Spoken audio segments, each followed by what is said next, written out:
The one and only Chloe Brown. I guess we'll start with talking about this incredible bag business that you have. Tell us about the origin of this and how it started.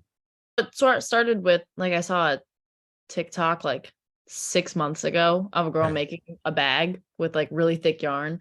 And I thought, I was like, wow, that's cute. I could make that. And so I just saved it. And then a month ago, my friend was like, oh, I want to do a craft. Let's go to Michael. I'm going to make a craft. And I didn't really have any in mind. And then we got there and I was like, you know what? Maybe I'll just get yarn and I'll make a bag. And so then I bought some yarn and then I made one bag and then it was really fun. So then I made another one. And then I told you about it. And then instead of being like, oh, you should sell them or something like that, you made me buy the domain. You made me buy the domain like right away. What was the domain? Cloecht. Cloecht. Your name is Chloe. Cloecht. I did come up with the name because you said, you're like, oh, what would you name it? And the first thing that popped into my head was Cloecht because it's just crochet, but with an L. Original one, the original domain we wanted was technically taken, just CHLOCHT, but so it's just a matter of spelling. And then your dad searched for a trademark. The trademark isn't, so I could totally get the trademark. Totes my goats. Okay. And then after we bought the domain, I was like, oh, cool. Like I could start it now because I own the domain if I wanted to. And then very quickly after that, some of my neighbors and like my family friends were like, oh my gosh, like I want a bag, like I'll buy it from you. And then I've been selling it to my neighbors and my friends. And I took one of the bags that I made. I got some more yarn and I looked up like a couple different patterns and I made a bag, like a cross between a handbag, tote bag thing. And I brought it to an art fair. And a bunch of people at the art fair were asking me about it and we're talking about it. And I was like, oh my gosh, wait, I could make so much money doing that. And it's just fun. It's so hard. That's why people should pay me so much money for it. But no, that was it. It was really plain and simple. I did a fun craft and then you were like, oh, you should sell that. And that was it. I was like, oh, okay. But talk a little bit, if you will, about this is your first entrepreneurial venture. Yes. Is it? Talk a little bit about. Unless you count my lemonade stand when I was like 6, but we'll talk about your lemonade stand and the journey from lemonade stand to this. That was a joke. I made lemonade and I stood outside my front door with a table. But who else? Wait, were you holding the table? Like you were? Like, no, but I put it there. Got it. You put it. Exactly. But since you're 6 and you are 20. Yeah, I'm about to be. You're rising sophomore in college right now. Okay, great. Yep. So this is your first entrepreneurial venture, and it's not you launched into this, like you just ripped into this. Yeah, much like you rip into, and there are a lot of things just for the sake of our helping the people who are going to be listening to this. Talk to us about the other things you've been doing this summer. You are teaching sailing. You're an equestrian. Give us a little background on you. Yeah, I am a sailing instructor for this. I work during the summers as a sailing instructor in Michigan, on Lake Michigan. I've been working as an instructor for about 6 years. I got certified 5 years ago, maybe. Yeah, I got certified 5 years ago as a US level 1 instructor. And then I've been sailing for, see if I'm 20, I've been sailing for 10 years. And that's what I do during the summer. And then during the school year, during high school, I was like a full-time equestrian. That's like what I did for my sport. I had a horse and then I would go out pretty much every day after school and I would ride and then I would compete on behalf of my school and as well as like myself individually with just my barn and stuff. So I did that I've been riding for also like 10 years ish or 11 now. And I've owned a horse for, oh my God, maybe 6 years now. That's insane. So yeah, I do those two things. That's kind of it. And do you jump? What do you do in the sport? So I do the jumpers division, which is like strictly that pretty much. So my horse and I will compete at competitions. We used to compete at the Desert International Horse Park in Palm Springs. During the winter, we would do like the local shows in LA. And then I competed on the IEL team. The jumpers division is pretty much just you versus the clock and then not knocking any rails over. And that's what I like to do. It's fun. You get to go fast. You get to be silly. Some other departments are much more like serious and nitpicky. And I don't want it to be as nitpicky. I want it to be more like fun and less pressure, more just athleticism. But that's your sport. Whereas a lot of people there's nothing wrong with this, soccer or tennis. You serious equestrian, is that the right term for it? And you're a jumper. That's really hardcore sport, both for you and your horse, and you're a sailor. Talk a little bit about what you are majoring in. You're majoring in psychology, yes? And Yeah. how did you land on, how did you talk about, so I'm saying it, but my voice will be stripped out of it. So talk about what you're majoring in and why you chose psychology. So I'm majoring in psychology right now at the University of Colorado Boulder. I don't have any declared minors yet, and I plan on maybe narrowing down my psych major into a more specific field, but I haven't yet found which one I want to do yet. But I chose psych because in high school I took AP psychology, and that was a really fun course. But then for 3 years of high school, so sophomore through senior year, I was a student mentor in this department we have called Human Development Mentors. It's this program where sophomores through seniors go and you take a class with other people that are doing this program as well. And it's all about learning how to communicate better as a person and how to just be an overall well-rounded, like aware human being with like other people, and how to build relationships with friends and how to set boundaries of blah, blah, blah, blah, blah. A lot of emotional, mental health, well-being and stuff. And then, so you do that in your class, and then you go and you teach freshmen for the entire school year. You go in and you teach them their human development courses.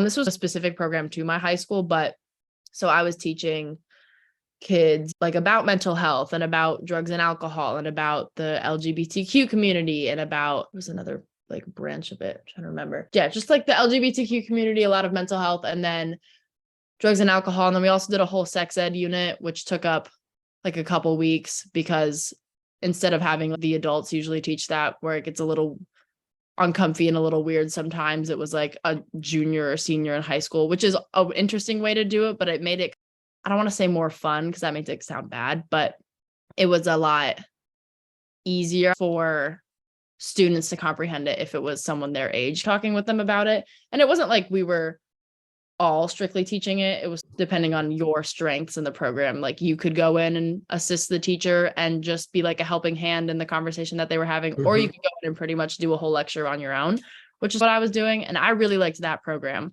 So between loving that program and like working with students younger than me and mentoring them and talking about mental health and just your well-being overall, and then really liking AP Psych, I thought psych just sounded like a great fit. And then figuring out which field within psychology that I wanted to do. One of the things that we discussed was your love for sports, your love as a competitive athlete, both as a sailor and as an equestrian. You're a very competitive person, right? But you love competition, but you love the nature of it. Maybe you can speak about that and the conversation that we had about how that might link into psychology. Because one of the things that you asked me was, I don't necessarily see a connection between those.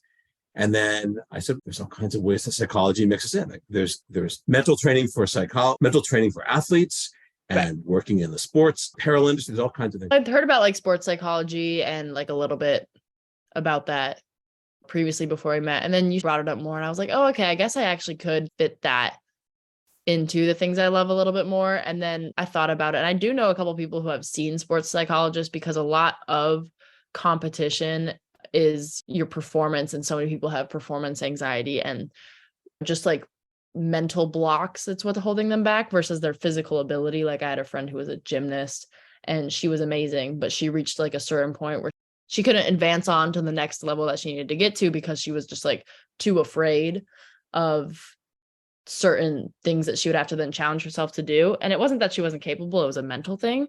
So I think, yeah, now that I've thought about it more, like a ton of sports and competition is just being mentally stronger than your opponent as opposed to physically stronger or even more skilled. Even when I competed more in horseback riding and show jumpers, like a ton of it was just me chickening out half the time, because it's like I'm competing as well as the horse, and then the horse would read into my nerves, and then before I knew it, he was refusing out of the competition ring because I was anxious, and then that made him anxious. So he was like, I'm not doing this if you're not doing this. Or sports injuries and things like that too. That can be really hard on people. I feel like everyone can name someone who suffered from, oh, they were a star athlete in high school and then they like tore their ACL and then it all went to hell or something along those lines. So yeah, I feel like it's like a really big thing that has a lot of room for growth, because people have only started talking about that so much recently. So I feel like it's a very growing thing. And within the next 20 years, I feel like everyone's going to have a sports psychologist or a sports therapist, like before we know it, especially in like, I don't want to say like the richer communities, but I could totally see my high school being the kind of place that people would be like, yeah, my soccer therapist about blah, blah, blah, blah, blah. So you never know. So a lot of niches, a lot of potential niches that you could go Right. into right now that based on what you're studying. Mhm. And go back a little bit to what you're talking about with the mentoring, Mhm. because one of the things that we've talked about is potentially mentoring with me or with other people going forward. You have mentorship experience that you leveraged when you were in 11th grade, when we were a senior, when you were mentoring high school kids, the work that you were talking about with sex ed and drug and alcohol Mhm. education. How old were you then? Were you a senior in high school, a junior in high school? I was a sophomore, junior, and senior. I did it all 3 years. Let's see. How old was I sophomore year? I guess I just turned 16. So Okay. 16 to or like 15, 18 or 19. I was 18 when I graduated. Yeah, the program started with, you could start pretty much mentoring the second semester of your sophomore year after you took your own course to develop yourself more before you could go help the students out. And I just did it mainly because I remember as a freshman, the kids that were mentoring me, who were the juniors, seniors, or sophomores at the time, they were really fun and they seemed really cool. And I wanted to be as cool as them. So I signed up for the program. And at first I thought it was really weird, but then it got a lot more fun. And then you go in and then you see the kids. It's much more rewarding when you are talking to the kids who like really don't want to be there. And then you can make it fun for them. And I also thought it'd be good too, because I was friends with a couple of kids in like the grades above me, but I didn't know anybody younger. So it was a good way, like at least my senior year, to be familiar with some of the kids that were freshmen and sophomores, because it's very easy, like your senior year of high school, to just like hate the freshmen, but then once you start working with them, then it's fun. And then it also made this program, like half of the program is to help kids individually, but then it's also to just help the school as a whole. So you have kids that are friends freshman through senior year versus it just being cliquey. Oh, all the football guys they're all friends, and I don't know, all the girls on the dance team, like they're all friends, but it mixes it up a lot, which is good. You mentioned helping the kids who really didn't want to be there. What does that mean? And what does that look like to you? Like the kids that like, they're like, oh, this class is pointless. I don't want to be here. Like I have my math homework to do. Da, da, da, da. And freshman year, I think you're like 14 years old. So like all of them do that. I remember doing that too. I was like, I have a history test I need to study for, whatever. But it's great some days are harder than others, but some days you could really sit them down and they'd actually start like really thinking about things, and like seeing them develop empathy is really nice. And I don't know, I found it rewarding because whether they knew it or not, the class was benefiting them and it was making them much more educated on topics that so many kids their age aren't. So that was just very rewarding to see. And then eventually by the time they're like 18 or like a little bit more mature than 14 years old, they can look back on it and be like, oh yeah, like I actually learned a little bit, or I learned a lot, or somewhere in between. I think your thoughts on empathy are fascinating, because one of the things that comes up in any business at all, whether you're an entrepreneur or you're a mindset trainer for athletes, you're a psychologist or whatever it is that you do, you can't really install empathy, right? You either have empathy or you don't. Right. Talk a little bit about that and how you developed empathy when you were being coached, or when you had a mentor, and then when you became a mentor. Talk about maybe a little bit how that developed for you and what your perspectives are on that now, and how you see that moving forward in your career, whatever that becomes.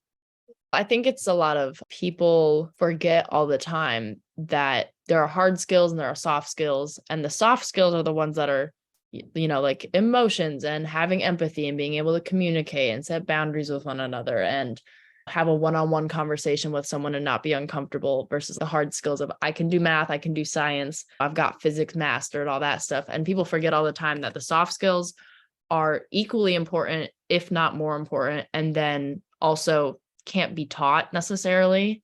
The program was really nice to start them on that journey of trying to figure out how to do that and communicate with other people their age, older and younger, because then later in life it would actually benefit them some more than they think. Because I could name so many kids in my class, my age, older or younger, that I've worked with. I'm like, you are an extremely intelligent person and you are so smart, but I can't hold a conversation with you and you're not comfortable asking the teacher a question because you're just, I don't know, you don't know how to communicate properly. I don't know. Having that class was great. because it taught the kids just the basics of, if you're uncomfortable in a situation, just say something. It's not the end of the world if you do, or if are the smartest boy in school, but you're a nerd, but you have a crush on a girl, you can still talk to her. The world's not going to end. So that too, there was always the kids, like, including like myself, like my handful of friends who, like, we have the great, wonderful soft skills, and then enhancing that. And then you can learn the hard ones, but it's trying to install the soft skills in 14-year-olds, which is really difficult, but it happens slowly. Yeah. And how do you see that informing and impacting you as a student and as a professional and just as a person going forward in your life in whatever capacity? I think it's really beneficial for everyone. And then the people that do have it, like for example, I've never been the strongest at math. If you really sit me down and you drill me through the stuff, like, I can learn it and then I can remember it great. But what I've always been proud of that I can do that a lot of people my age can't is I can go in a room and do an interview, and I'm not even afraid. I'm very confident at doing that, like giving presentations and speeches.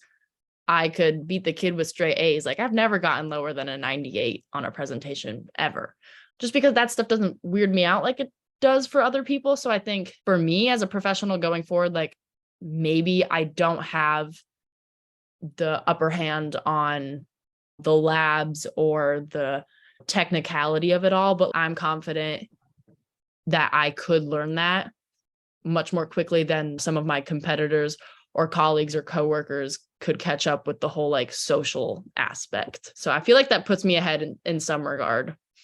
And I feel like it would put a lot of other people ahead as well. I'd be much more willing to hire someone that I get along with and I enjoy talking to, and I have to, like, teach them a few things here or there, than someone who, like, knows everything but can't make eye contact with me for more than 3 seconds. And do you feel that the skills that we've been working on as well, that you already had solidly, and even though we've been working together for a short time, do you feel that these skills, the communication skills, the mentorship skills, the entrepreneurial skills that you've been learning, do you think that these can be taught and cultivated and improved along the way? Yeah, I Talk think a little bit about that, those three. Yeah, back to the hard skill, soft skill thing. Even though soft skills are harder to teach, you definitely can learn them the more you, like, practice them and stuff. I feel like with your meetings too, we have a lot of fun because this isn't hard for me, but I could see how this would really benefit someone who wasn't as comfortable doing this, because they get used to talking to you in a Zoom setting like this. And then when they go to do an interview or they're talking to, I don't know, an advisor and something else on the Zoom call, it's just very familiar. And then it's, oh, this is what I've been practicing. So I think, like, the stuff that, like, the soft skill stuff that, you do with other people as well as me, like, I've got that down. But the stuff that you've been teaching me, like, that's stuff that I didn't know about, that I know a lot about now. Yeah, I think you do a great job of doing all of it in a really well-rounded. So I've learned a lot in, like, the hard skill department, because I didn't really know anything about business until we started talking about this whole Chloecht thing. And now I have so many, like, tips and tricks on how to start a business and how to get people to buy my stuff and all that, which I didn't know before, which maybe someone else did, but they didn't know how to hold a conversation or something like that. So let's come back to thank you. I have to say, I give you all the credit for it. My role is the guide, but you're the pilot. I'm just the co-pilot. I help you focus your thinking. Mm-hmm. But part of it is that we have so much fun together. Right. I have to say, we do have a lot of fun. And let's come back to this entrepreneurship thing that we've been doing, because it's really only been 6 weeks it's 4 weeks since we really started this thing. It started with you as a germ of idea. So come back a little bit. You talked about selling the bags, but talk about the process of unpacking the idea. And now you're going to take a break because you're going back to school. But we talked about Black Friday's coming up. Mm-hmm. The Christmas and holiday season is coming up, and talk about just thinking about the process and having fun with it. And what are your thoughts on it? The whole thing was just a fun, like, hobby at first. And then you were, hey, Chloe, by the way, you can profit off of this. And I was like, oh, no way. I didn't even think about that. I thought about, I could sell a bag for $20 to, like, my neighbor. I wasn't like, oh, I should make a website and sell this to people all over the place. But no, it's just been fun. You haven't been constantly nagging me about, Chloe, make your website. Come on, get this out there. People need to buy it. You've been very encouraging and giving me a lot of tips on when I get the website up, how I want to run it. And no, it's been a lot of fun. So like moving into college for the next 2 weeks-ish, between getting all my stuff, moving in, buying all the furniture for the house, like that's going to take up a lot of time. I don't really feel the need to have the website out and be like, people need to buy my stuff. But then after that, I think is the perfect time that we talked about earlier. Like you said, Black Friday and stuff, to get the website up. And then once the school year starts and I've done my homework and I'm just like sitting at home on a Monday or Tuesday night, just like working on my bags, working on the website, it's mostly for fun, and then getting like profit out of it as well. Cause I really do enjoy making the bags. Like it's fun to have something to do, and selling them and having the website is perfect, because I'll admit there are like 12 bags sitting on my counter right now that we don't really know what to do with. So having a website and selling them is great, because then the money I make can go towards buying groceries or taking care of my horse, or just everyday 20-year-old college person things, versus having to get like a really boring job somewhere. And then it's fun. Contributing to tuition, and it could go for anything. Right? We've talked about starting a not-for-profit. Talk about the not-for-profit thing we've started. We talked about maybe starting a business like a 501c3, which is a not-for-profit, where you could maybe, talk about, maybe, if to whatever degree you want to talk about it, this just being a business model for other things that you could do. And the other thing I was curious to know, that's part one. Part two is, do you think this is a model that moving forward as we work together, you could teach to other people? We were talking about the non-for-profit thing with the horse equine therapy situation. Right. Let's talk about the equine therapy thing first. Yeah. Oh, okay. Yeah, we were talking about how with my psych degree, and as well as also being an equestrian and having my horse at school this year, I would be able to do equine therapy for those who need it. And it could be a not-for-profit sort of situation. And then that could go towards my studies, and I could put that on my resume as well as into my education in certain fields. That way I'm doing the thing I love, which is riding my horse, and I'm helping people out, and I'm improving my education. And what was the second part of the question you asked? The second part of the question was as a business model. So let's start with the equine therapy, because this was your idea. We just talked about it. So the equine therapy in a siloed form. So there's equine therapy for people who maybe are afraid of animals, or equine therapy for people who are interested in psychology but have heard of equine therapy but don't know how to approach it, or equine therapy for kids on the spectrum, or to talk about maybe different ideas that you have about how to approach equine therapy, as opposed to just, hey, it's equine therapy. Such a history with horses and psychology. Talk about different models for that.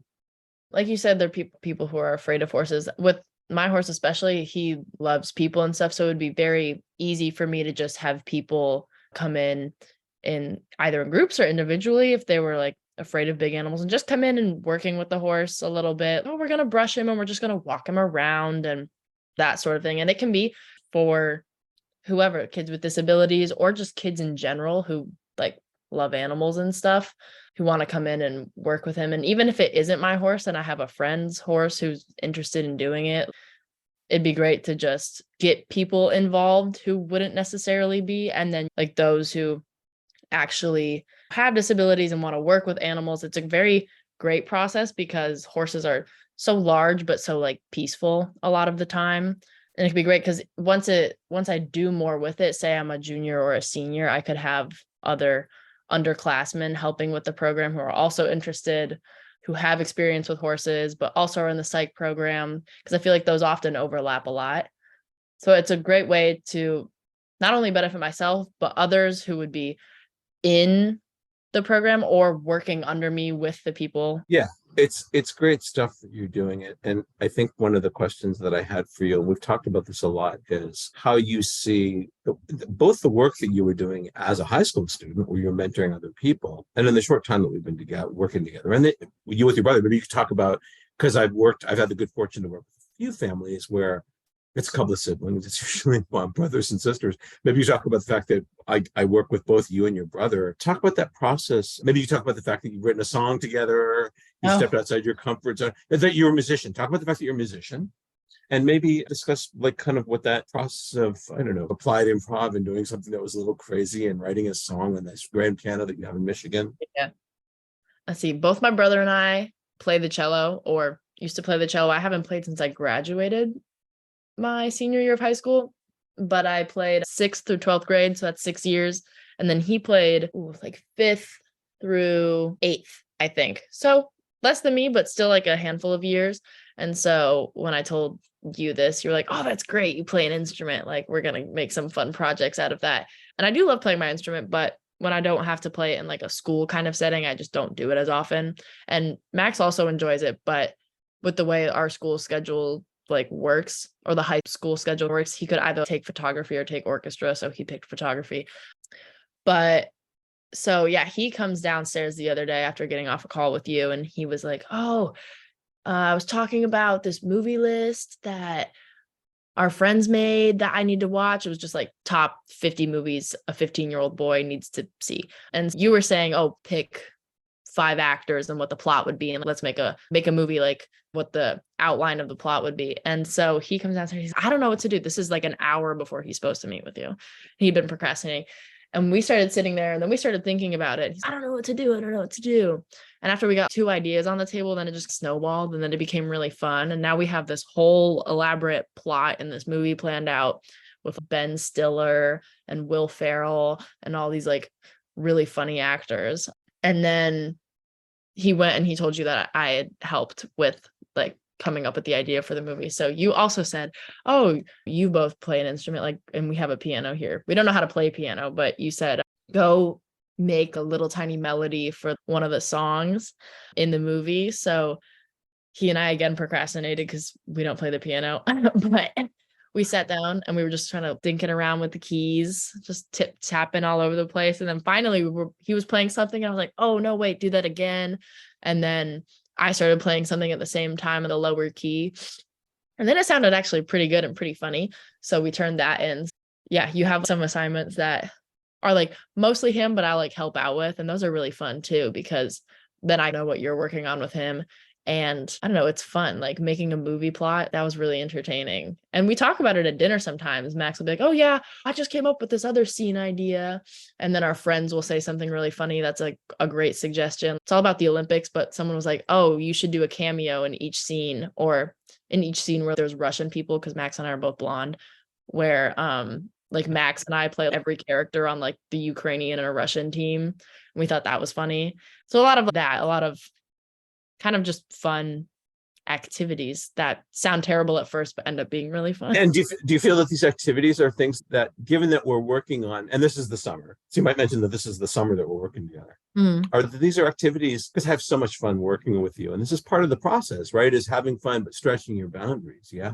Do you feel that these are skills in the short time we've been working together that you can take, work on, and then as we move into, we're going to be the rest of your 3 years in school, have fun with, impart to other people, help you shape what are going to be, I think, a series of careers. Talk a little bit about that and how you potentially see our relationship as mentor-mentee evolving. Just some thoughts on that. I think it's going to go really well because you have us, like myself and my brother, doing like fun kind of tasks over the summer, as opposed to, I need you to write an essay to keep your writing skills up. It's much more, it's a lot broader than that. It's a lot of creative thinking, which is really nice. Like, you very much encourage, oh, play an instrument or read a book, or if you want to. It's never a really strict, rigid program, which is great for someone like me, who, when it comes to rigid programs, I'm not the best at. Like, when I was applying to college and stuff, they had a very strict timeline and set dates on how to do this and when to do it, and here's what you're going to do when this happens.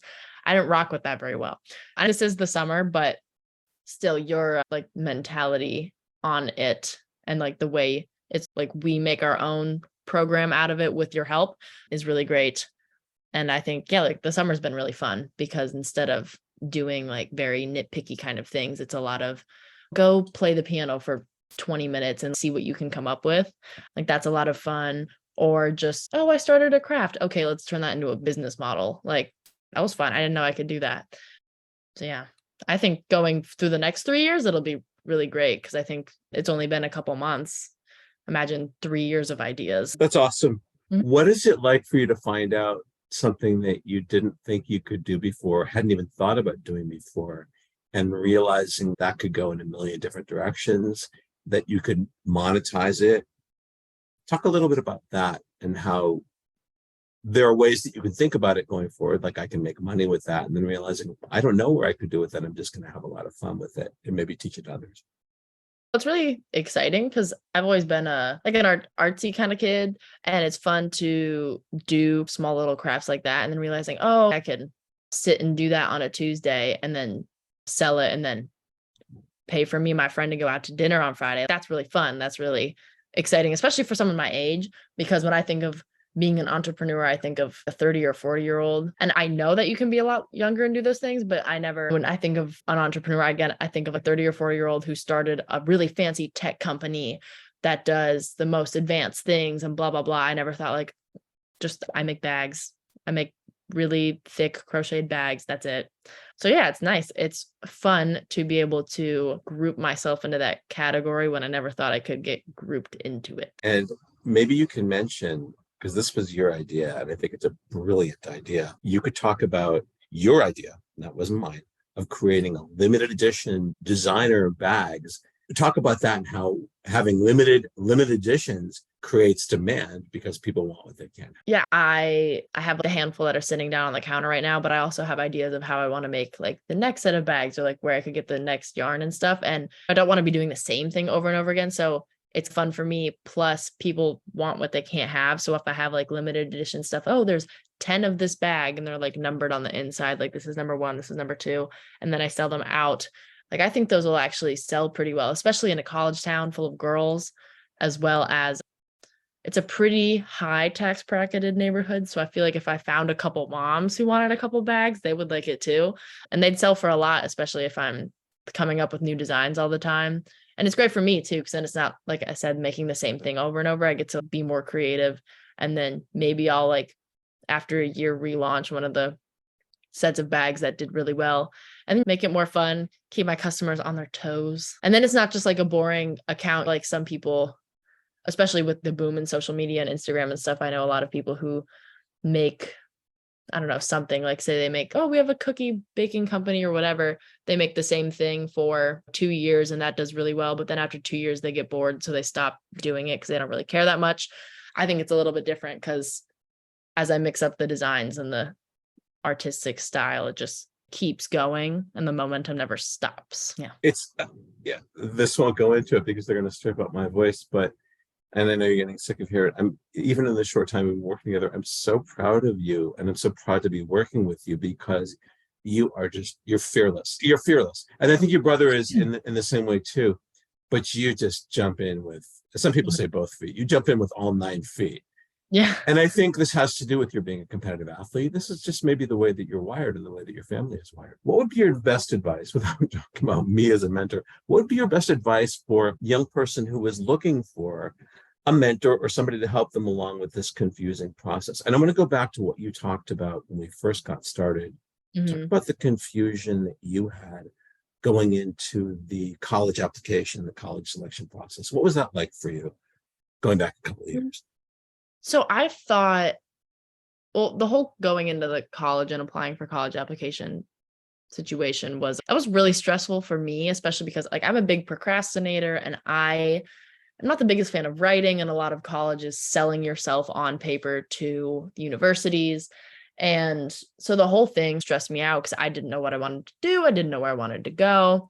So it was a lot of big questions that I felt like I was dealing with on my own. So some people get anxious about it and they dive right in. They're like, okay, I'm going to figure all this out and I'm going to do it because I can't think of what would happen if I didn't do it. And meanwhile, there are some people like me who got anxious about it and were like, I'm just not going to do it. And then before I knew it, I was like scrambling to figure out what schools I wanted to go to and trying to write the papers on time. And my college counselor, my school has college counselors. We had 4 for about like 100 to 120, 130 kids.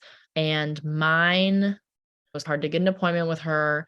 And when I would go to her with essays and stuff, she wasn't nitpicky enough. She was like, oh, this is good. She wasn't very opinionated. And it was like, I needed someone who, I don't want to say was like really rigid and really structured, but was really going to excite me about the process and find the things I was good at and enhance it versus just intimidating me through the entire thing.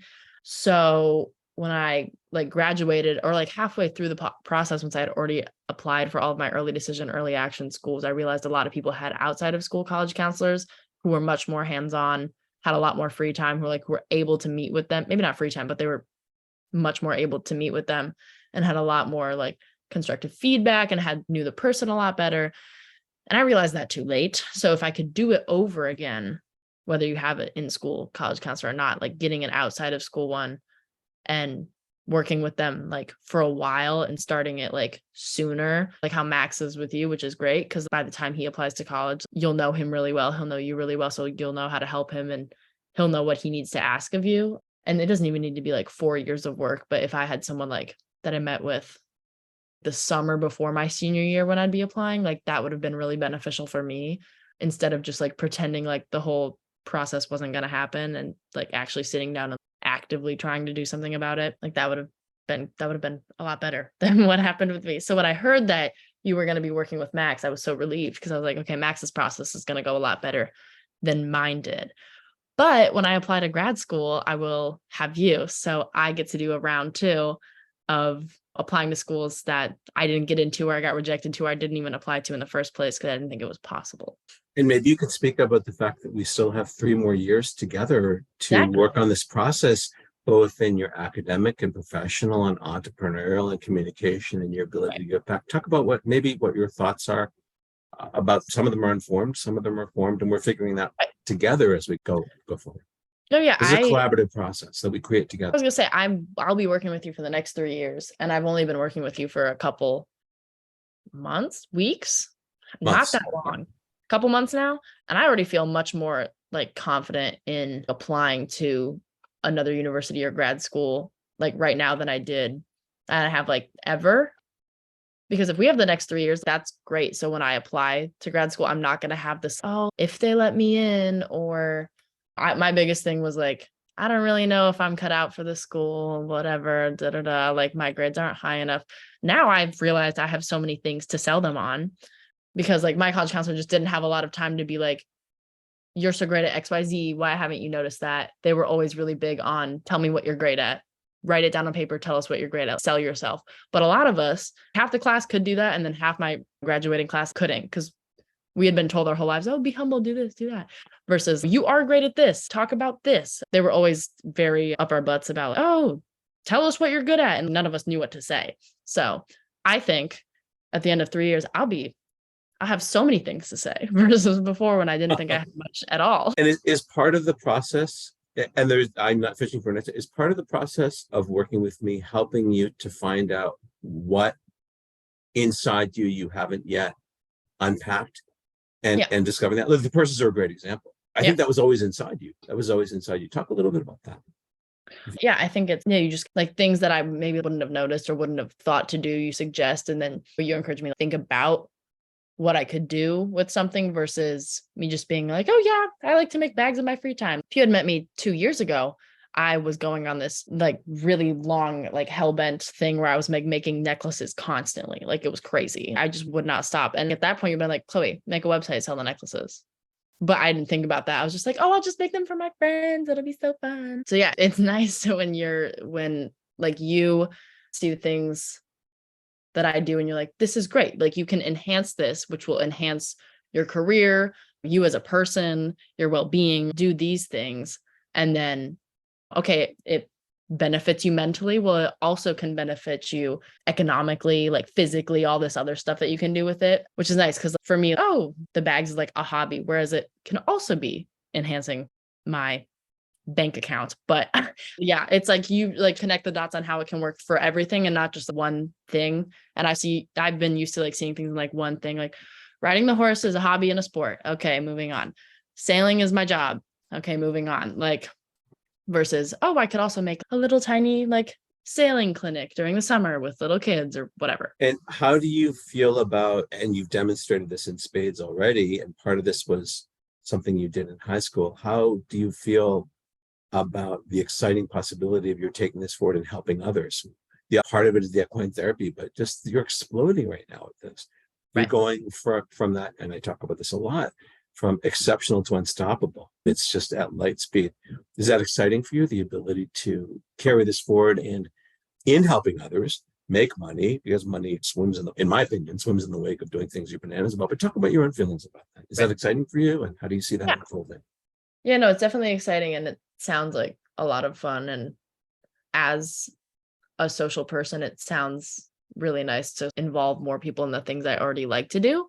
And then being able to see how that helps them. And then like giving gifts is so much better than receiving them. Cause have you ever got someone like a Christmas or birthday gift and you're like, oh my God, I know they're going to love this. It's going to be so fun when they open it. It's like that. If I had someone come in and meet my horse and they went from being like really afraid of them to, oh, this is so much fun and I actually love it. That's so great because then that's something that they're going to remember forever. And you can't buy memories. Beautifully said.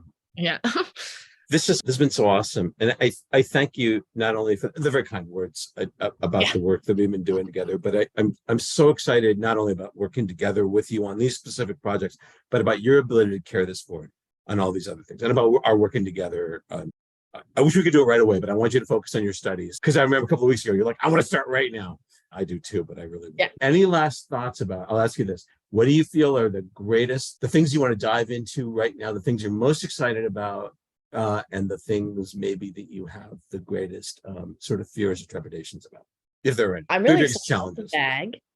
I'm really excited about the bags and making that. The only fear I have with that is I want it to do really well. Part of it doing really well is me having the time to do it. And I want my classes to challenge me in a healthy way. I just hope they're not so hard that I run out of time to work on the bags. So that's just time management on my part that I have to worry about. And then the equine therapy thing also sounds really fun. Very excited to get into that and see how that can grow in the next 3 years. And then my only fears and trepidations going into that is just making sure it's organized and safe and healthy, and that the location that I choose to move my horse to is a good environment. It seems like it's going to be fantastic, so I don't have any doubts yet. Things can change in 3 years, so just making sure that's going to be a good environment for that to unfold in. But mostly excitement. Very little doubt so far. I'll cross that bridge when I get to it, if there is any. Fantastic. Mm-hmm. You're so awesome, Chloe Brown. This is great. Yeah. So I'll finish with that.